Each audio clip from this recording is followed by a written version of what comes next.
Deixa eu parar a apresentação aqui.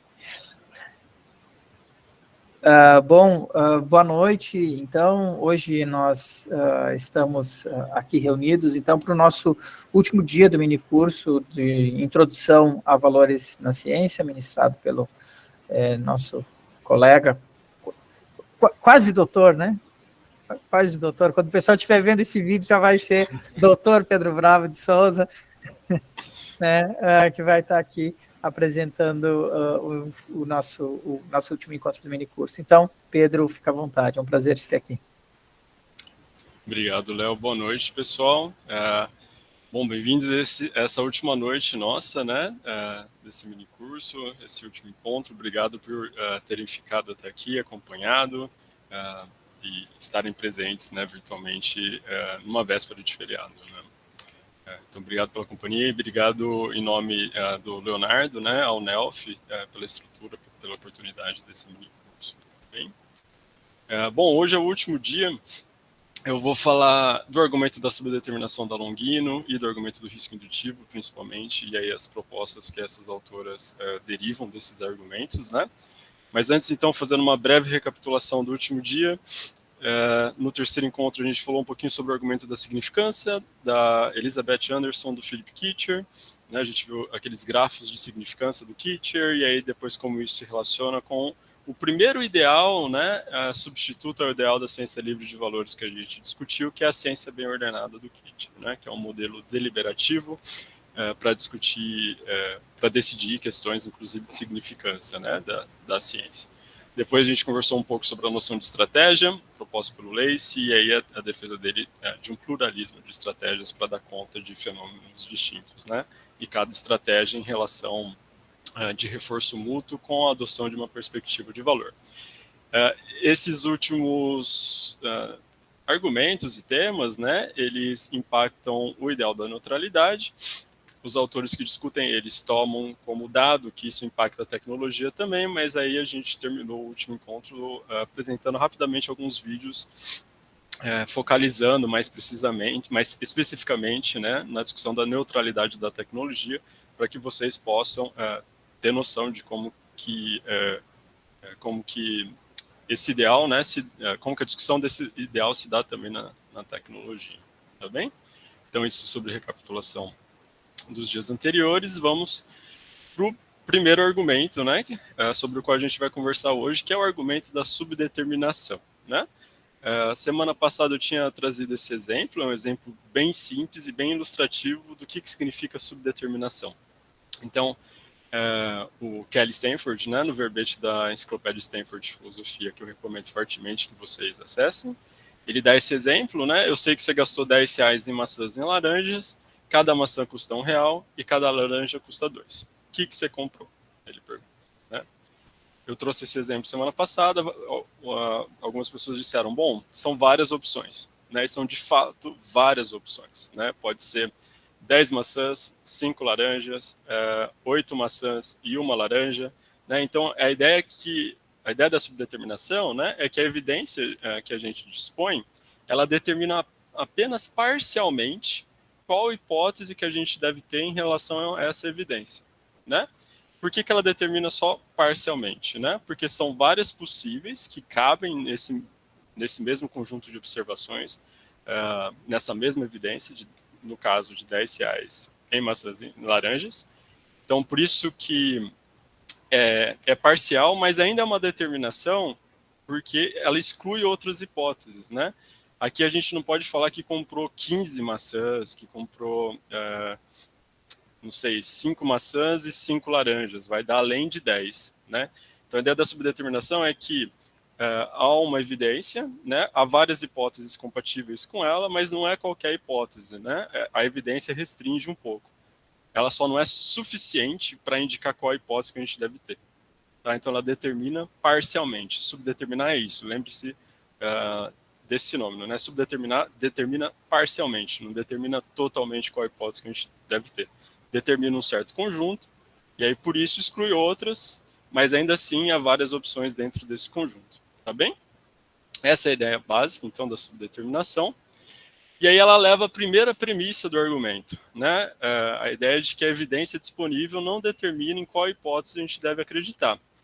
Se a gente for colocar mais precisamente, né, essa seria a tese da equivalência empírica, que tem várias formas, depois eu já falo disso, mas em uma dessas formas a tese diz que para uma teoria T em um conjunto de dados observáveis D, existe uma outra teoria, T', né, incompatível ou diferente de T, e tal que T e T', elas são observacionalmente equivalentes, elas levam ao mesmo dados, né, aos mesmos dados, elas implicam os mesmos dados, né, são observacionalmente equivalentes em relação a D. A ideia da subdeterminação, se a gente pensar numa analogia, seria várias chaves que se encaixam na mesma ferradura, tá? Então, a gente tem um conjunto de dados e aí são várias hipóteses que encaixam ali, que conseguem explicar, né? Conseguem explicar, predizer, melhor dizendo, esses dados, tá bem? Então, essa é a primeira premissa do argumento. E a Londino, nesse primeiro livro de 90, ela ilustra, né, essa equivalência empírica com vários exemplos, e aí ela tenta especificar o que acontece nesses exemplos. Então, há exemplos que o mesmo estado de coisas leva a hipóteses diferentes. Então, manchas na barriga de uma criança pode ser sarampo, pode ser algum problema gástrico, por exemplo, se a gente só dispõe dessa evidência, tá? Eita, meu slide não está... Pronto, perdão, pessoal. Aqui antes não tinha nada. Então, o mesmo estado de coisas como evidência para hipóteses diferentes, manchas na barriga pode ser sarampo ou algum problema gástrico, ou diferentes aspectos do mesmo estado de coisas como evidência para hipóteses diferentes. Então, ela dá exemplo desse boné cinza, né? Uma pessoa vê o boné cinza, ela acha que é de um amigo dela, o Nick, porque é o Nick que usa esse boné cinza, e outra pessoa vê esse boné cinza, mas jogado desse jeito no chão, e aí essa pessoa associa, por conta desse aspecto de estar jogado, não sei, de um jeito perpendicular no chão, a outra pessoa que sempre deixa o boné assim, né? Então a gente tem tanto o mesmo estado de coisas levando para hipóteses diferentes, quanto diferentes aspectos do mesmo estado de coisas que podem levar para hipóteses diferentes, tá? Alguém poderia alegar, bom, mas isso ocorre em situações do cotidiano, mas não na ciência, né? Não no conhecimento científico. A Londino vai falar que sim, que ocorre. E aí ela dá alguns exemplos. Tem vários exemplos de subdeterminação na ciência, né? Ela dá um exemplo do Michelson-Morley, que é mais conhecido, é um exemplo de física, né? A interferência da luz para decidir qual que era a influência do éter, quando se achava que ainda existia o éter no século XIX. A gente não precisa saber os detalhes do experimento, mas a ideia é que ele é compatível tanto com a teoria da relatividade especial do Einstein, quanto com uma hipótese alternativa que é a contração de Lorentz, tá? Aqui eu só vou citar para, aí se vocês quiserem ver, pesquisar depois, é um dos exemplos que dão para subdeterminação. Quando tem o mesmo estado de coisas, o mesmo experimento que pode levar para essas duas hipóteses, né? Agora, diferentes aspectos do mesmo estado de coisas, ela dá como exemplo a descoberta, entre aspas, do oxigênio, né? O Priestley fez alguns experimentos, ele extraiu lá um gás que ele via que animava de uma maneira melhor uns bichinhos, ele mesmo inalou e se sentiu mais vivo, ele relata, mas ele chama de ar deflogistado, né? Ainda o Priestley, século XVIII, se não me engano, ele acreditava na teoria do flogisto, né? E depois o Lavoisier, meu Deus, travando um pouco hoje, Lavoisier que vai entender esse ar como uma nova substância e aí por conta de propriedades ácidas chamar de oxigênio e tal. Então a Londino vai dizer que nesse caso os dois estão olhando para uma mesma porção do mundo ali, mas focando em reações diferentes desse ar, né? Que um vai chamar de ar deflogistado e o outro oxigênio. Aqui a Kuhn ela vai estar dialogando com o Kuhn, né? Não sei se vocês leram já a estrutura das revoluções científicas, mas o Kuhn fala que nesse caso o Lavoisier e o Priestley eles estavam vendo coisas diferentes. A Londino ela vai tentar explicar isso pela subdeterminação.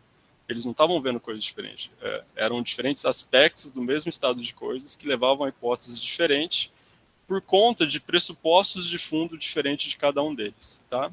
Mas já vou entrar nisso. Outros exemplos científicos, né? Então, alguns autores, o Boyer Cassin, que ele é físico, além de filósofo, o Okasha, aquele livro, Uma Breve Introdução à Filosofia da Ciência, ele cita as diferentes interpretações que tem da mecânica quântica, interpretação do Bohm, interpretação clássica. Uma supõe que o mundo é determinista, outra supõe que não, diferentes interpretações de probabilidade, só que elas conduzem aos mesmos resultados experimentais, tá? Então, teria outro caso de subdeterminação. O Belot é um filósofo mais contemporâneo que vai falar de um caso na geofísica, sobre propriedades no centro da Terra, tal, aqui mencionando. Mas, bom, há tipos diferentes de subdeterminação, né? A gente, por exemplo, lá no caso das manchas na barriga da criança, e aí se a gente vai conseguindo obter mais informação e consegue discriminar se é sarampo ou não. Vamos supor, eu não sei, mas vamos supor que tem algum exame que permita discriminar isso. E aí você faz esse exame, bom, você consegue concluir que é sarampo e não algum problema gástrico, né? Então, há diferentes tipos de subdeterminação. Há a subdeterminação permanente, ou seja, a tese de que algumas teorias elas vão ser subdeterminadas por qualquer evidência possível. Então, a ideia de que há alguns casos, não sei, talvez sobre propriedade do centro da Terra, que não tem como a gente coletar alguma evidência que seja definitiva para discriminar hipóteses diferentes, tá?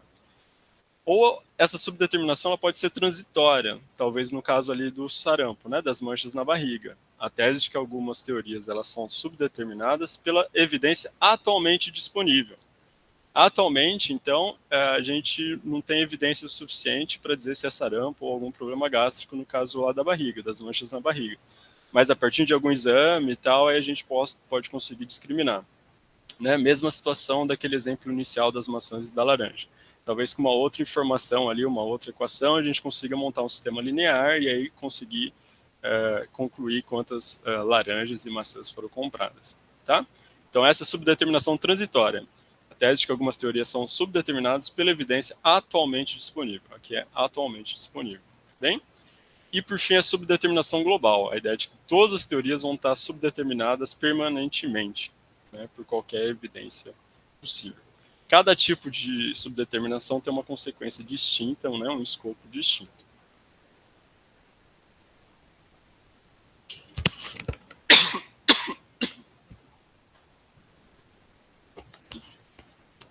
Perdão. Tudo bem até aqui? Tá, os exemplos estão ajudando, a questão das chavinhas.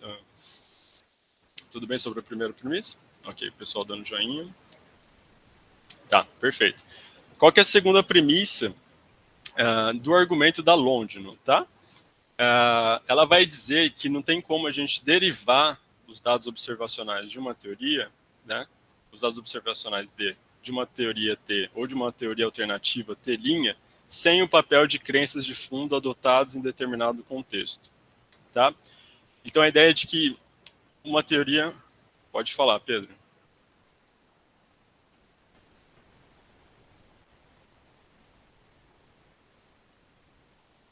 Ô, professor, me desculpe, eu só apertei sem querer. Desculpe interromper, como é? Não tem problema, fica tranquilo. A segunda premissa vai dizer que, então, não tem como derivar os dados observacionais de uma teoria T ou de uma alternativa sem papel de crenças de fundo que são adotadas em determinado contexto. De onde a Londino extrai isso? Né? Do Pierre Drouin, que é um físico e filósofo francês do final do século XIX, início do século XX, se não me engano. Ele falece no início do século XX. E aí, numa passagem assim, que é muito citada, ele diz o seguinte, o Drouin, né? Que para deduzir dessa proposição, a hipótese, a previsão de um fenômeno e instituir o experimento que deve mostrar se esse fenômeno é ou não produzido, o físico, Drouin fala só do físico, né? Da física, não se limita a fazer o uso da proposição em questão.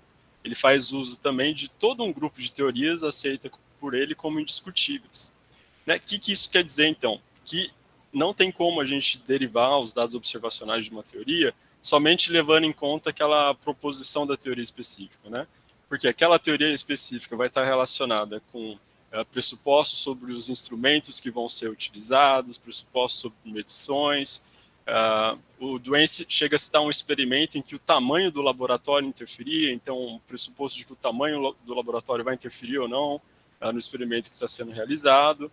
Então, não basta, né, só uma relação de implicação da teoria para o dado, né? Para chegar no dado, numa evidência, tem que ter crenças de fundo junto, tá bem? Essa é a segunda premissa. Deixa eu só ver se eu... E aí, voltando nos exemplos anteriores, seria isso que estaria de fundo para a gente achar que, por exemplo, as manchas na barriga lá da criança, elas são sarampo, porque a gente está... Quando der... Só um momento, pessoal.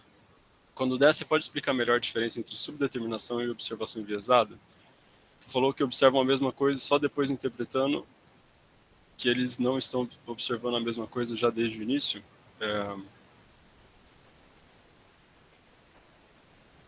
Só um minuto.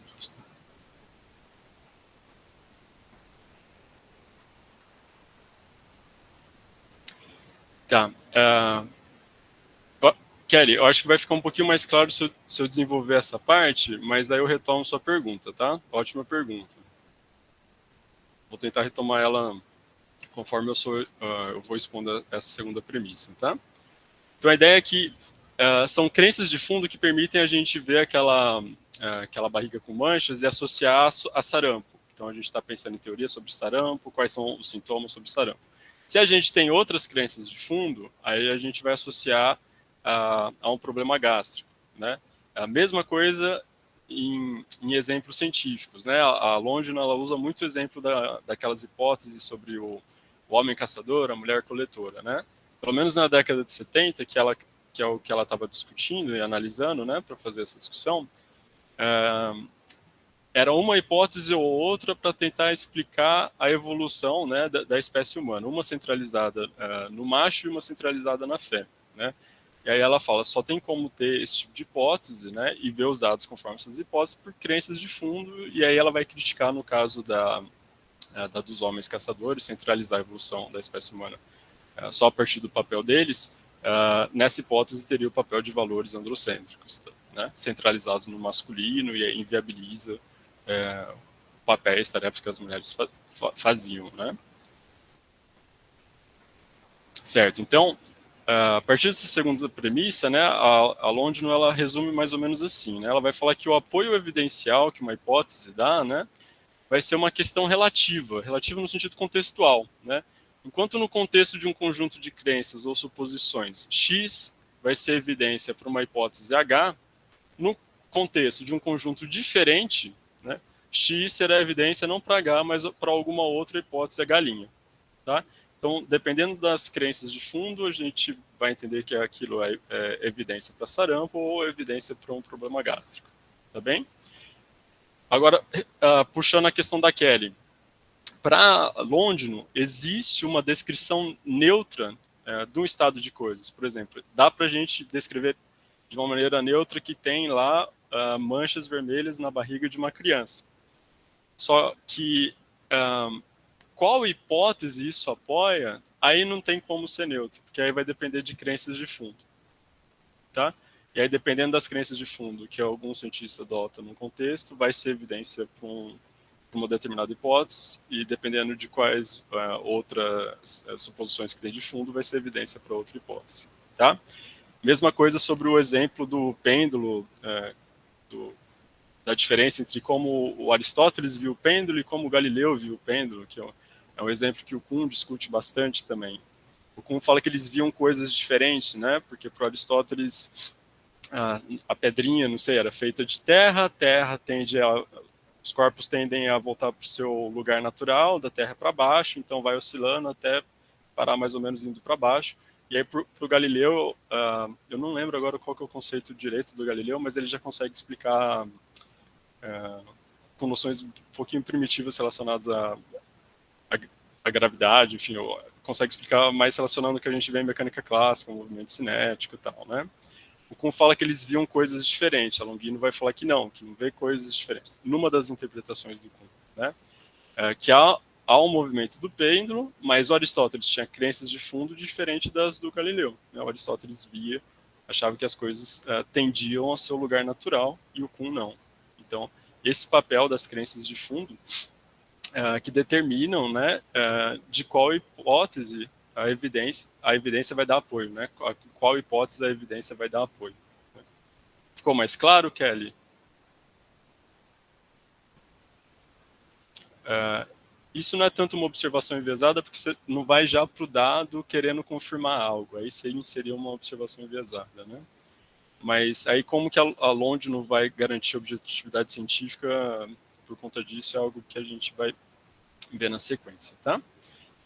Bom, se esse é o caso, se depende de um contexto, né, para uma evidência dar apoio para uma hipótese, depende das crenças de fundo adotadas em um contexto, o que a gente faz? O que vai ter de fundo? Né? O que vai ter nessas crenças de fundo? A Londe vai falar que, em alguns casos, valores, né, interesses práticos, ou valores sociais, valores como o caso do androcentrismo, nas hipóteses sobre o homem caçador, vão poder entrar nessas crenças de fundo para ver alguns dados observacionais como evidência para essas hipóteses, né? E aí a proposta dela é que a gente discuta, caso a caso, se de fato tem esses valores ou não e explicite, né? E possa discuti-los. Mas isso teria que ser uma análise caso a caso. Não dá para eu falar, ela não permite concluir que todas as teorias científicas têm valores sociais, éticos, políticos ou estéticos nas crenças de fundo. Eles podem estar presentes e a gente tem que analisar teoria por teoria, né? Caso a caso. No livro de 90, ela vai analisar pesquisas sobre diferença entre sexos e modelos explanatórios em biologia comportamental, né? No livro dela mais recente, de 2013, ela vai investigar pesquisas sobre agressão e sexualidade, principalmente pesquisas relacionadas ao papel do hormônio na sexualidade, coisas assim, né? Ela tem também um livro de 2002, mas é mais teórico sobre... mais discussões com o pessoal de estudo ciência, tecnologia e sociedade e tal. E não tem tanto estudos de caso como esses dois livros, né? Bom, então, dá para a gente formular, né, o argumento reconstruir, né, o argumento da subdeterminação da Longino da seguinte maneira. Então, tem a tese da equivalência empírica, né? Para uma fechadura, tem várias chavinhas que se encaixam. Então, para uma teoria e um conjunto de dados observáveis existe uma outra teoria telinha incompatível ou diferente dela, e as duas são observacionalmente equivalentes, pelo menos duas, né? Não há como derivar os dados observacionais de T ou de T' sem o papel de crenças de fundo que são adotadas em determinado contexto. Então, D, né, uma evidência, um dado observacional apoiar T ou T' depende de quais crenças de fundo são adotadas em determinado contexto, tá? Essas crenças de fundo são necessárias para a gente ter a relação de apoio evidencial de um dado para uma determinada hipótese e não para outra. Também. Bom, se esse é o caso, né, eu acho que tem um pouco a ver com a preocupação da Kelly, se esse é o caso, que se uma evidência apoiar uma teoria ou outra, depende de quais crenças de fundo são adotadas em determinado contexto, como que a gente consegue garantir objetividade científica, né? Deixa eu tentar reformular mais precisamente essa parte, né? Se cientistas diferentes têm crenças de fundo diferentes, então, só depende das crenças de fundo, cada um vai seguir com uma hipótese, cada um vai escolher uma hipótese por conta dos valores que prefere, coisas assim. Para Longino, não, né? Qual que é a saída que ela dá? Ela vai defender o que ela chama de empirismo contextual crítico, né? Ou ideal social de manejo de valores, né? A ideia é que a gente não esconda esses valores, que a gente consiga manejar, discutir, e isso de uma maneira socializada, né? A Longino, ela enfatiza muito o caráter social do conhecimento científico. Social porque tanto resulta de uma interação de várias pessoas, tanto isso quanto porque o resultado, né, fica num domínio público que pode ser acessado, discutido por qualquer pessoa, né? A Longino, então, ela vai propor 4 critérios para que essas interações, né, que ocorrem entre cientistas e não cientistas, né, consigam garantir a efetividade da crítica, né? Que exista uma crítica transformadora, né? Que exista, vamos dizer assim, um bom debate na comunidade científica sobre os valores de fundo, sobre quais teorias ou hipóteses vão sendo aceitas, tá bem? São 4 critérios, né? O primeiro, provimento de fóruns para articulação da crítica, então ela vai defender espaço como periódicos, congressos, minicursos que a gente está tendo, né? Espaço que as pessoas possam dialogar, criticar, levantar objeções e coisas do tipo, né? Ela fala que isso pode parecer óbvio, mas para ela, né, já na década de 90, ela já percebia que cada vez mais havia algumas conferências mais fechadas, dados que não eram de acesso aberto e coisas do tipo. Então, isso primeiro seria importante para a gente ter os dados para poder ter interação entre os cientistas, né, para poder criticar e tal. O segundo critério seria a compreensão da crítica ao invés da mera tolerância. Então, se alguém levanta uma objeção, não é meramente para ser tolerado. Fulano levantou uma objeção. Né? Essa crítica tem que ser rebatida, absorvida, né? Levantar outras questões, ela tem que ser abordada de alguma maneira, ela não pode ser meramente tolerada. Né? Tem que ter padrões públicos, né? Para essas interações discursivas. Né? Então, seriam os valores cognitivos da comunidade científica. Né? Lembrando que a London, ela fala de valores alternativos, mas ela mantém a adequabilidade empírica, ela não abandona a adequabilidade empírica na proposta dela, e a comunidade científica, em geral, vai propor quais valores cognitivos são adequados, quais são que pesam mais em determinada área ou não, e aí as críticas têm que obedecer esses critérios, né? E tendo esses padrões sendo públicos, né, alguém que vai criticar ou defender algo consegue explicitar qual critério que ele está usando para defender ou criticar algo. Então, as pessoas conseguem interagir de uma maneira melhor, sabendo quais critérios estão sendo utilizados nas afirmações. Né? Não pode ser, por exemplo, um acesso, uma intuição, um acesso por intuição a uma verdade, algo que é da experiência privada da pessoa, né? Tem que ser padrões públicos. Né? E, por fim, o que ela chama de igualdade moderada da autoridade intelectual para todos os membros da comunidade. Né? A ideia, então, é que pessoas, independente da raça, gênero e classe, né, elas possam ser vistas como intelectualmente iguais dentro da comunidade científica. Né? E aí, para elas, se a comunidade científica exclui alguma dessas pessoas, isso é uma violação desse critério. Né? Então, elas têm que ser vistas como iguais, têm que participar da ciência, e é justamente por ter pessoas, né, de outros lugares, com perspectivas de valor diferentes, que a comunidade científica vai ter mais chances de perceber o papel de valores nessas crenças de fundo,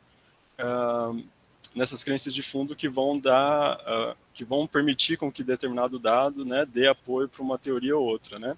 Se a comunidade científica é composta por pessoas que, vamos dizer, compartilham o mesmo conjunto de valores, fica mais difícil para eles perceberem se esses valores estão tendo algum papel nas crenças de fundo em algumas teorias ou não, né? Se você tem valores diferentes, aí essas pessoas percebem valores diferentes de outras pessoas e faz essa crítica, né? Então, a própria diversidade na ciência teria esse papel, essa função epistêmica também, né? Não seria, ela não seria motivada só politicamente, mas também de uma maneira epistêmica, né? E por fim, essa igualdade seria moderada, ela fala, porque ela vai falar que, claro que pessoas que se especializam numa área específica, elas vão dominar mais um assunto do que pessoas que se especializaram em outro. Isso tem que ser reconhecido. Né? Elas têm mais autoridade intelectual naquela área que ela se especializou do que outras pessoas que não se especializaram. Mas ambas pessoas, ela vai dizer, têm a mesma autoridade cognitiva, né? São capazes de compreender, entender o mundo, só porque a diferença é que uma se dedicou mais tempo tal, em determinada área. Né? Tá. Esses 4 critérios funcionando na comunidade, ó, vejam, a London afirma, esse processo em toda a comunidade garante ou pode garantir que as hipóteses aceitas como apoiada por algum conjunto de dados não reflitam as suposições idiosincráticas de um único indivíduo sobre o mundo natural. Né?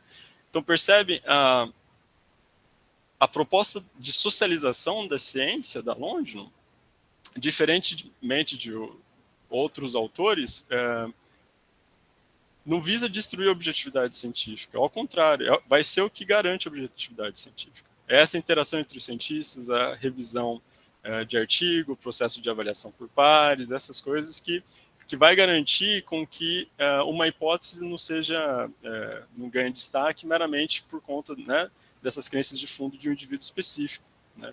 Então, o próprio conhecimento científico, ao longe não vai dizer, é derivado, da comunidade científica, né, e não de um cientista isoladamente, né?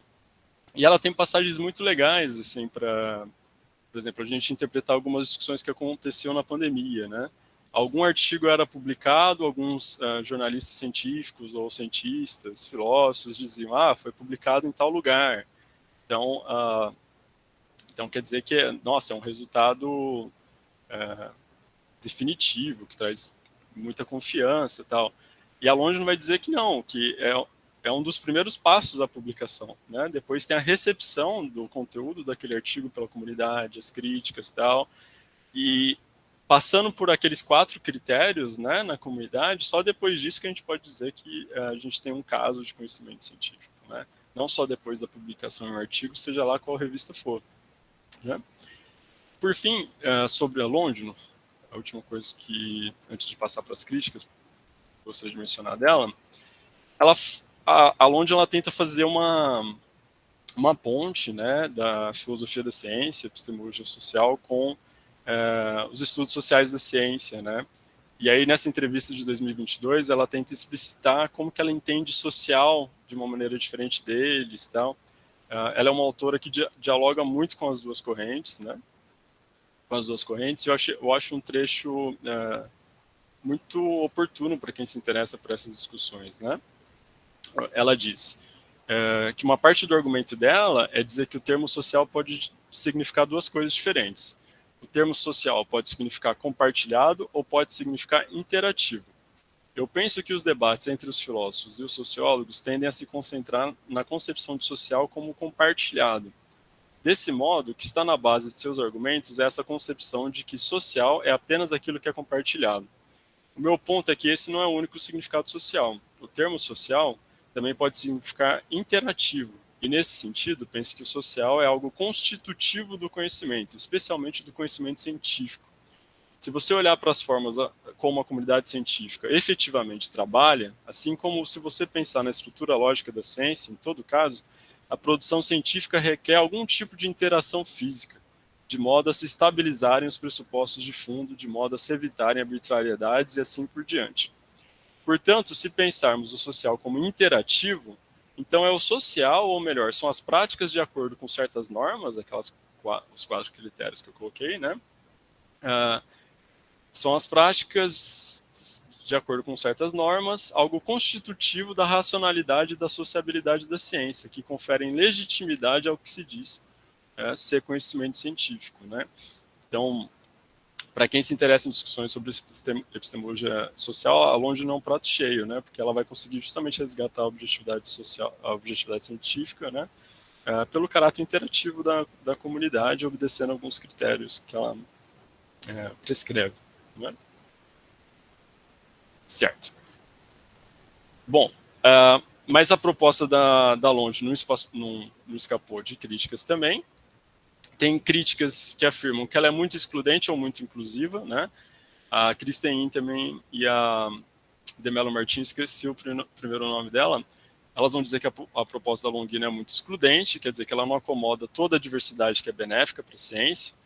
Elas vão dizer que há um conflito entre os critérios da igualdade moderada e dos padrões públicos que devem ser compartilhados, porque nem todos têm acesso a esses padrões públicos, então como que vai interagir bem com a comunidade científica, né? O Daniel Hicks vai dizer que a proposta da Longino, na verdade, é muito inclusiva, que ela não consegue excluir visões morais e políticas problemáticas, casos de ciência nazista, coisas do tipo, porque para ele satisfaria aqueles critérios sem problema nenhum, né? A Longino não vai rebater, né, essas 2 críticas. Só estou mencionando quais foram as críticas que foram dadas, né? E por fim, a Interman, de novo a Interman, né, ela vai dizer que a formulação do argumento da subdeterminação da Longino é muito fraca para derrotar o ideal da ciência livre de valores, né? que ela vai dizer que valores podem constar nas crenças de fundo, e aí uma evidência dá apoio para uma hipótese ou não, depende dessas crenças de fundo, em que pode ter valores, mas esse é o ponto, né? Valores podem estar ali. Ela não afirma que valores devem estar ali. Para Inteman, alguém para derrotar o ideal da ciência livre de valores, teria que dizer que valores devem estar aí. E aí a Inteman vai dizer que os casos da Longinus são casos em que essas teorias têm consequências, vamos dizer, para o mundo da vida, se relacionam com... são teorias que têm consequências para valores, e aí é por isso que exigem valores de fundo, né? Se for para casos de ciência pura, não teria esse problema, né? Então, essa é uma das críticas que se fazem também ao argumento da subdeterminação da Longino, que depois embasa toda essa proposta dela, né? Tá. Só vou concluir sobre subdeterminação. Tudo bem até aqui? Pessoal, estou passando meio rápido, porque para dar conta do argumento dela, ter uma visão geral da proposta dela, e depois chegar ao argumento do risco indutivo, né, e a proposta da Douglas. Tudo bem aqui?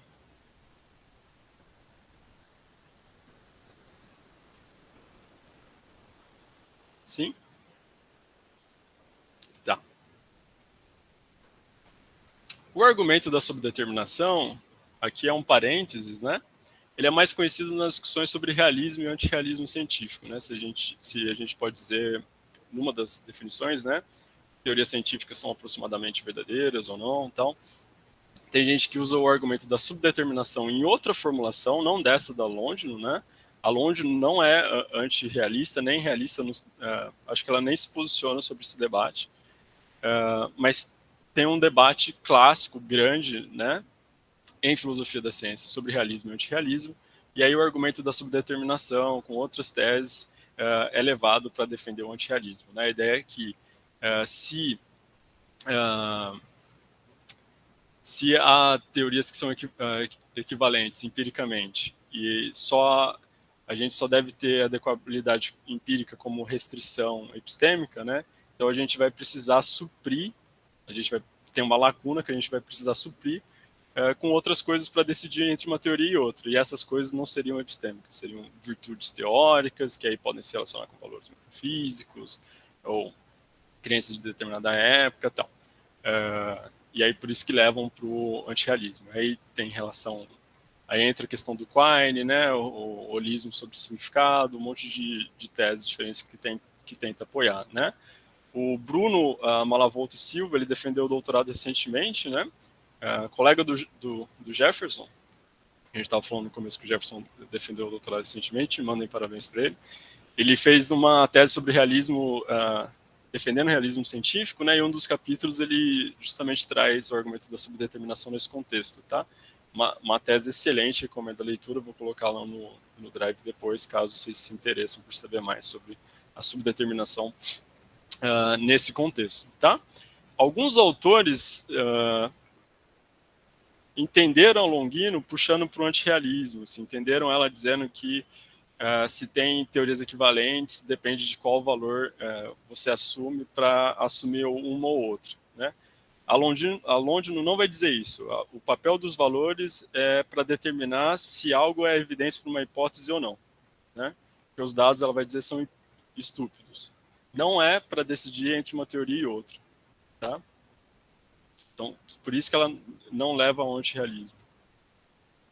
E aí ela vai dizer que se tem duas hipóteses que continuam empiricamente equivalentes, tal, e dá para continuar trabalhando com as duas, não é para decidir entre uma e outra por qual valor você prefere. Teve gente que formalizou o argumento dela desse jeito, e ela disse explicitamente no livro que não é assim. É para manter as duas, né, um certo pluralismo, talvez, até ver se surge alguma evidência, né, que possa discriminar qual possa acreditar. Então, acho que dá para a gente inferir que a Longino ela assume a tese da subdeterminação transitória, tá? Pelo menos para algumas teorias daria para surgir evidência que discrimine depois as hipóteses, né? Qual hipótese que a gente deve ter em relação àquela evidência. Tá bem? Fala, Jefferson.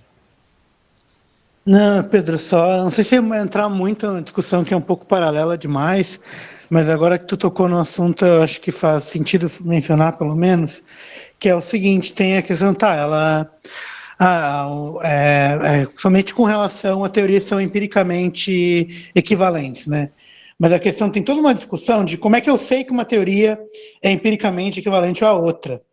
E a presunção que ela está fazendo, e que é interessante destacar, é que tem uma linguagem observacional neutra, com conceitos, bom, e isso vai necessariamente implicar conceitos observacionais neutros, com relação a essas duas teorias, a partir da qual eu vou conseguir, né, dizer que elas são equivalentes ou não. E a questão é, tem toda o que faz o antirrealismo ter algum tipo de sedução é essa ideia do que o Quine já defendeu, da indeterminabilidade da tradução, né, toda aquela coisa de Gavagai e toda aquela história de que, olha, eu não sei de antemão se as duas teorias, que uma que fala P e outra que fala não P, se na verdade, se eu traduzir isso para uma linguagem neutra, elas não estão falando a mesma coisa. E o ponto é, talvez não seja possível traduzir essas duas afirmações para uma linguagem neutra, e talvez é por isso mesmo que não seja possível dizer, né, até que ponto elas são equivalentes ou não. Então, assim, tem essa via linguística que alguns autores vão usar para argumentar por posturas mais antirrealistas, que é apontar, porque, olha, não tem conceito observacional neutro. Então, toda observação ela vai se dar, né? Está falando de ciência, né? A gente está falando de percepção, de caso de percepção direta, mas toda nessas ciências observações, que a gente só faz são descrições e muitas vezes são experimentos, né? São sequências complexas de ações. Então, essas observações, elas são mediadas por conceitos observacionais, né? Toda a questão de que vocês podem ser neutros ou não. Né? Então, tem essa... E aqui ela está tomando uma posição de que, em algum sentido, eles são, ou eles têm que ser. Né? Por argumento dela, como tu apresentou funcionar, tem que ter essa, digamos assim, essa possibilidade de uma linguagem observacional neutra. Pelo menos foi como eu estou conseguindo acompanhar agora. Não sei se estou certo, se não entendi alguma coisa.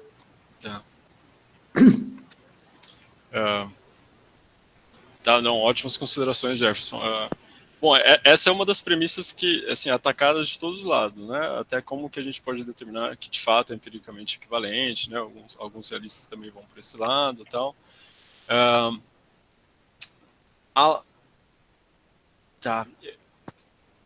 Porque a London, ela assume que pode ter uma descrição de um estado de coisas, por exemplo, um pêndulo balançando que duas pessoas possam entender, né? Mas que haja conceitos neutros da linguagem científica, isso não. Até por relação com as crenças de fundo e tal. Agora, estou tentando entender como compatibilizar isso direito, né? Do nível da descrição, do nível da hipótese.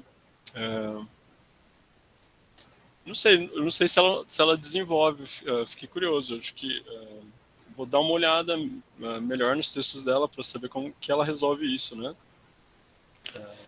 Que eu lembrei também porque tu mencionou o Kuhn, e, bom, o Kuhn, a resposta dele é que não tem ele vai toda para uma discussão sobre Gestalt, psicologia Gestalt, para dizer que não tem essa linguagem neutra, e sempre, né, a percepção é sempre de alguma forma mediada, acho que impregnação teórica, que se chama em português, né? Esse tópico. Faz tempo que eu não leio nada sobre isso. Mas a questão é se...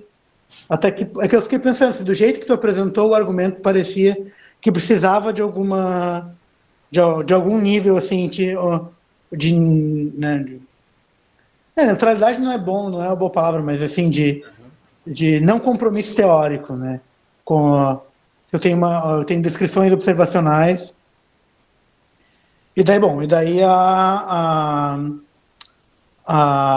subdeterminação vai desencadear vai ser relevante só no que diz respeito às crenças de fundo, aos valores. Então tem algo que é o estado de coisas e tem algo que, digamos assim, sobreposto no estado de coisas, que é, bom, essa interpretação que é feita a partir do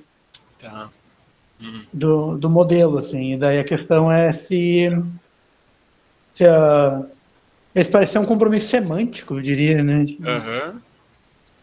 Tá. Jefferson, eu vou precisar retomar assim melhor, retomar mais as leituras dela para poder responder isso, mas estou me lembrando de uma crítica, acho que do Brown a ela, que eu acho que vai mais ou menos nessa direção. Precisaria retomar assim para explicar melhor, né?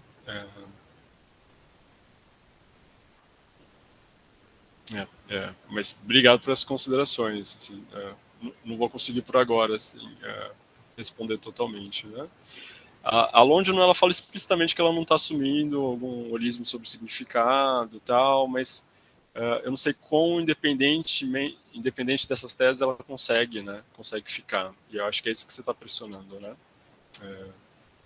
O problema é que se você não assume um holismo sobre significado, você assume o quê? Um atomismo? É pior ainda. Que ela coloca que ela só está assumindo aquela primeira parte do Duane, né? Que precisa de mais um monte de resposta sobre o laboratório, crenças de fundo, para a gente conseguir derivar algo e aquilo ser evidência para alguma coisa ou não. Né? Sem todas essas crenças de fundo, só com uma hipótese não tem como, né? E aí ela não está pegando outras partes do Duane ou do Quine, que aí teria um holismo de significado, né? Que o significado de um termo está numa rede teórica e tal. Isso ela afirma não assumir, né? O quão de fato ela consegue, enfim, pode ser uma linha de crítica nova, né? Não sei de alguma nessa direção, mas bem interessante. Obrigado por ter colocado, vou anotar aqui para ver mais sobre isso depois. Tá?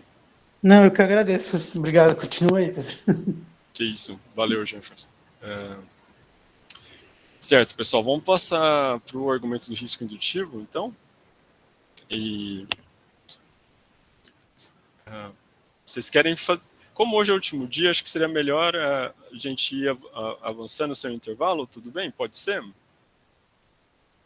Eu gostaria muito de terminar esses dois argumentos. Assim, não vai dar para entrar nos estudos de caso hoje, mas pelo menos finalizar esses argumentos, essas propostas, né? E depois falar mais algumas coisas no final. Taca a ficha. Vamos lá então, pessoal. E eu não quero me estender depois das 9 também, né? Tomar mais tempo do horário de vocês. O argumento do risco indutivo. Vou falar primeiro da estrutura básica, simplificada do argumento. Depois eu vou dar um exemplo que eu acho mais didático. E aí citar reconstruções do argumento, tá? A ideia é que cientistas sempre enfrentam a possibilidade de erro ao fazer inferências indutivas, né? Isso seria o erro indutivo, então a possibilidade de errar ao fazer uma inferência indutiva na ciência, tá? Por conta disso, por ter sempre essa possibilidade de erro, né, ao realizar uma inferência indutiva e decidir aceitar uma hipótese e não outra, cientistas precisam decidir quando que a evidência vai ser suficiente para aceitar alguma hipótese, né? Quando esses erros na decisão de aceitar uma hipótese têm consequências não epistêmicas relacionadas a valores, impacto no meio ambiente, impacto em saúde, e aí valores ambientais, valores relacionados à regulação, coisas assim, cientistas devem fazer juízo de valor para determinar quão suficiente tem que ser a evidência para aceitar a hipótese. Tá? Então, basicamente, numa versão, como pode dizer, uma versão aproximada do argumento do risco indutivo, diz isso, né? Que cientistas têm que fazer juízo de suficiência de evidência, quando que a evidência disponível vai ser suficiente para aceitar uma hipótese, já que sempre resta a possibilidade de erro, né? As hipóteses dizem respeito a um domínio maior de fenômenos que os dados que a gente dispõe, né? A gente sempre vai ter a possibilidade de erro, e aí você pode aumentar a amostra, mas, enfim, a questão da indução ela é sempre ampliativa, né? Você sempre vai concluir mais do que os dados que você tem, né? Então, quando esses erros eles têm consequências não epistêmicas, então o cientista tem que fazer juízo de valor sobre o peso dessas consequências, né? E aí aumentar ou diminuir o quanto de evidência que precisa para aceitar uma hipótese, né? O exemplo que eu acho mais assim direto para explicar isso foi dado pelo Jacob Stegenga, não sei pronunciar o nome dele direito, nesse livro de 2017. É um livro de estudos de casos sobre risco indutivo. Exploring Inductive Risk. Risco indutivo, o argumento do risco indutivo, né? É um argumento, um dos que tem sido mais discutidos, assim, recentemente em Valores na Ciência. Então, tem até um livro sobre o argumento, com 10 estudos de caso em áreas diferentes, quem se interessar, e algumas críticas a ele no final, tá? E aí o Jacob dá esse exemplo, né? Para aprovar um medicamento, né, a FDA, né, Food and Drug Administration, que é tipo a Anvisa dos Estados Unidos, ela requer 2 estudos randomizados controlados em fase 3, tá? Em que o resultado desses estudos, né, dos 2 estudos, tem que ser de que o medicamento é mais eficaz que o placebo ou um medicamento similar e tal. Então, para aprovar um medicamento, a FDA requer 2 estudos randomizados controlados em fase 3 de que o medicamento é mais eficaz que o placebo. Tá? Vamos considerar isso.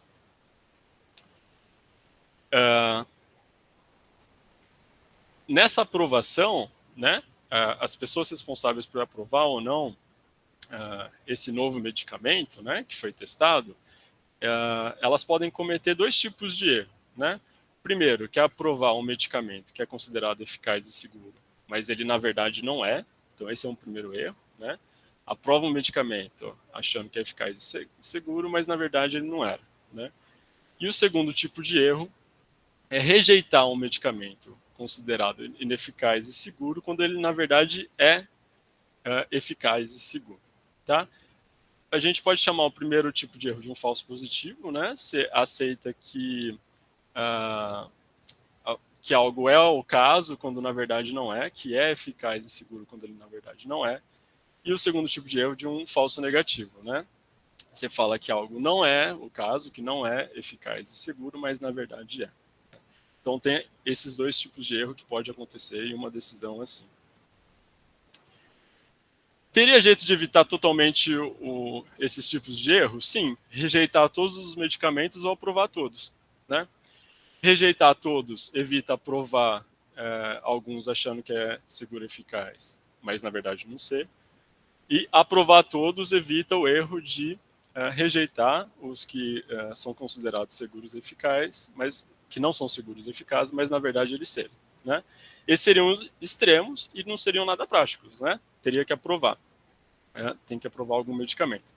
E aí a questão, bom, se tem que aprovar, qual tipo de erro aqui nesse contínuo dessa flecha a gente vai tentar evitar mais, né?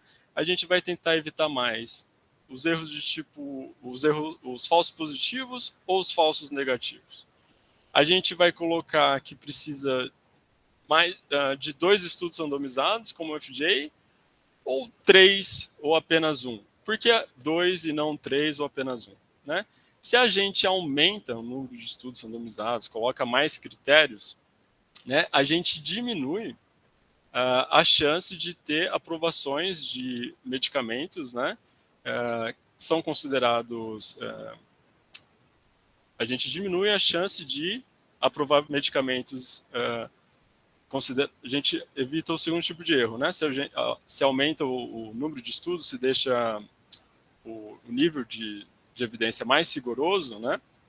A gente diminui a chance de aprovar medicamento que seja ineficaz, tal, quando na verdade é. E se a gente diminui o padrão de evidência para menos, né? Só um estudo randomizado, por exemplo, né? A gente aumenta a chance de aprovar, né? Medicamentos considerados ineficazes, quando na verdade eles são, né? Então, cada um desses tipos de erro, aprovar um medicamento considerado eficaz quando ele não é, e rejeitar um medicamento considerado ineficaz quando ele é, né, eles levam a consequências distintas. Vou trazer aqui. O primeiro tipo de erro, aprovações injustificadas de medicamento, pode prejudicar os pacientes, né, diz o Jacob, ao permitir que medicamentos relativamente ineficazes ou inseguros estejam disponíveis, né? Se aprova medicamentos que são considerados eficazes, mas na verdade não são, né? E o segundo tipo de erro, né, rejeições injustificadas de medicamento, pode prejudicar os pacientes ao proibir a disponibilidade de medicamentos relativamente eficazes ou seguros e pode prejudicar os interesses financeiros do fabricante do medicamento, né? Porque ele está sendo proibido de colocar o medicamento à venda ali na sociedade, né? A gente pode entender que o primeiro tipo de erro, né, pode levar a um estado de subregulação. A gente está aprovando muito medicamento, né, achando que eles são seguros quando na verdade não são. Então a população pode estar, vamos dizer, exposta, né, a medicamentos com efeitos colaterais não bem entendidos, que não são de fato que não são de fato seguros, né? O segundo tipo de erro, ele pode levar a uma situação de regulação excessiva, né? Rejeições injustificadas de medicamentos, né? Quando a gente rejeita medicamentos, considerando que eles não são eficazes e seguros, mas na verdade eles são. Se a gente rejeita medicamentos assim, a gente pode prejudicar as empresas farmacêuticas de disponibilizarem seus produtos e também os pacientes de terem acesso a esses medicamentos que podem melhorar a qualidade de vida deles, né? Então, vejam, tem dois tipos de erro, dependendo de onde a gente move o padrão de evidência, né? Naquele contínuo, naquela setinha, a gente diminui um tipo de erro, a gente diminui mais um tipo de erro e aumenta o outro, né? Cada um desses tipos de erro tem consequências distintas, e aí a questão é justamente o que como que a gente vai, né, fazer esse cálculo do risco indutivo. Quantos testes vão ser necessários para aprovar esse medicamento, dadas essas consequências, né? Basicamente, o argumento do risco indutivo vai dizer, bom, analisa a seriedade ética dessas consequências, vê o que é pior, e aí, com base nisso, você determina o padrão de evidência. Então, o pessoal preocupado com situações de subregulação vai aumentar o padrão de evidência, tem que ser um padrão de evidência mais severo. E aí o Jacob ele vai defender justamente isso, que a FDA deveria levar em conta mais estudos, outros critérios do que somente aqueles 2, né? Estudo randomizado controlado em fase 3. O pessoal preocupado com regulação excessiva, está preocupado mais com esse tipo de erro, vai abaixar o padrão de evidência, tá? E aí ele vai estar mais preocupado com os pacientes poderem ter acesso a novos medicamentos, tal, e não prejudicar os interesses financeiros da indústria, tá? Então a ideia é essa, tem esses dois tipos de erro, né? Nesse caso é impraticável ou rejeitar tudo ou aprovar tudo, então a gente tem que ver onde coloca o padrão de evidência, dadas essas consequências distintas de cada tipo de erro, né?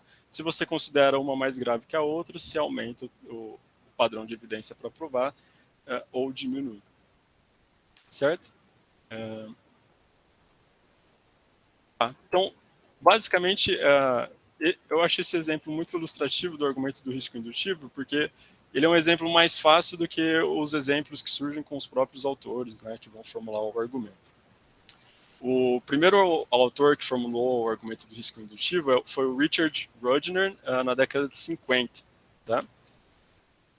E ele tem essa estrutura, o argumento, e o título do artigo é "O cientista enquanto cientista faz juízo de valor".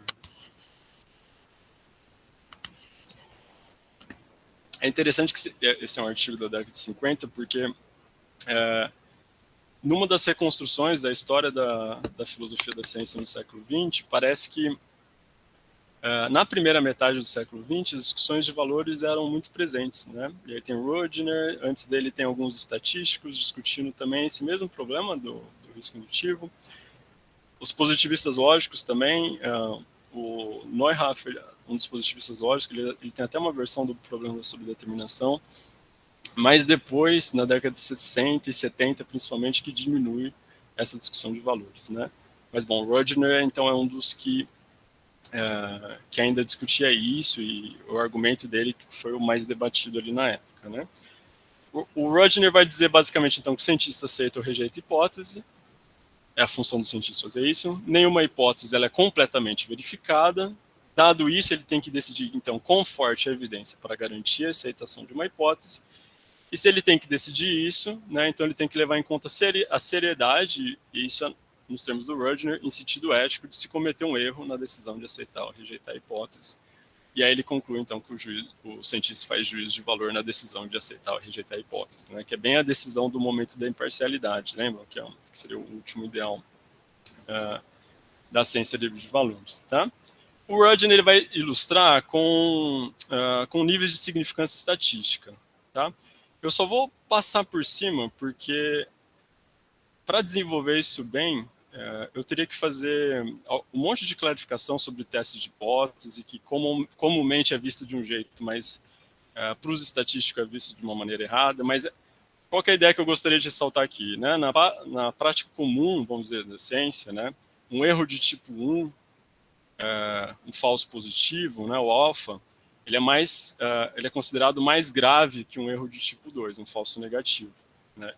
E aí a probabilidade desse alfa, que geralmente é o nível de significância estatística de um teste, né, ela vai ser menor que a probabilidade do erro de tipo 2. Tá? Só gostaria que vocês tivessem isso em mente. E aí dá para a gente entender o seguinte, né? Que a justificativa para definir um valor menor para os falsos positivos, em algumas áreas é 0,05, em outras áreas é 0,01, em algumas pesquisas de física vai para 0,0001, varia um pouco, né?